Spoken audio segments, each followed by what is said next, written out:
talks between President Trump and President Putin ended in Alaska without a breakthrough, and now all eyes are on the crucial dialogue between Kyiv and Washington. President Trump and Ukrainian President Zelensky are set to hold high-stakes talks on Monday. President Zelensky has drawn a bold red line. In a statement, he has said that Ukraine will not ease its pressure on Moscow as long as Russian aggression and occupation continues. Following closely watched summit in Alaska, Zelensky warned Ukraine's position has not shifted an inch. He says Ukrainians are not fighting merely for a truce or for a pause that Russia could later exploit with yet another invasion. And what Kyiv is demanding is a peace that is real, durable, and permanent. He also firmly rejected any territorial swapping, insisting that no part of Ukraine's land can be negotiated away. Zelensky's response came after Trump told reporters that any territorial compromise would be a decision for Ukraine to make. In his private conversations with Trump, Zelensky took a clear stance, saying the West must strengthen sanctions against Russia rather than ease them if Moscow blocks honest negotiations or resists a trilateral summit. According to reports, the United States has proposed security guarantees to Ukraine, protections similar to NATO's Article 5, but without formal NATO membership.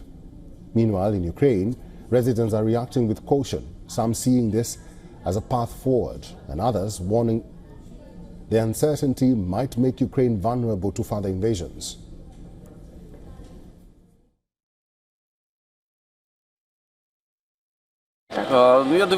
I think it's a very unproductive meeting because issues concerning Ukraine should be resolved with Ukraine, with the participation of Ukrainians, the president, the authorities and so on. Moreover, no specific statements were made, and we do not actually understand what these two big guys agreed on. I don't know. After all this, there are talks, there aren't talks. Kharkiv is being shelled almost every day. Kharkiv definitely doesn't feel any change. European leaders have backed Ukraine and supported Trump's Alaska summit. EU leaders have vowed to keep sanctions on Moscow until peace is reached. They stressed that Russia cannot hold a veto over Ukraine's right to join either the European Union or NATO.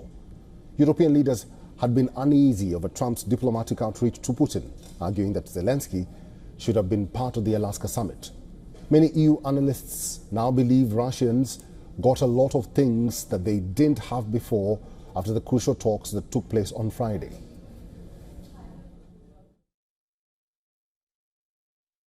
I think from a European perspective, you will be quite pleased with having avoided worse outcomes. Basically, that what appears to have been discussed at the summit was an immediate ceasefire, meaning not a ceasefire following a land swap or anything like that. And that's obviously what the Europeans, the chronology that Europe wanted. So from that perspective, no outcome is a good outcome because you avoided something worse.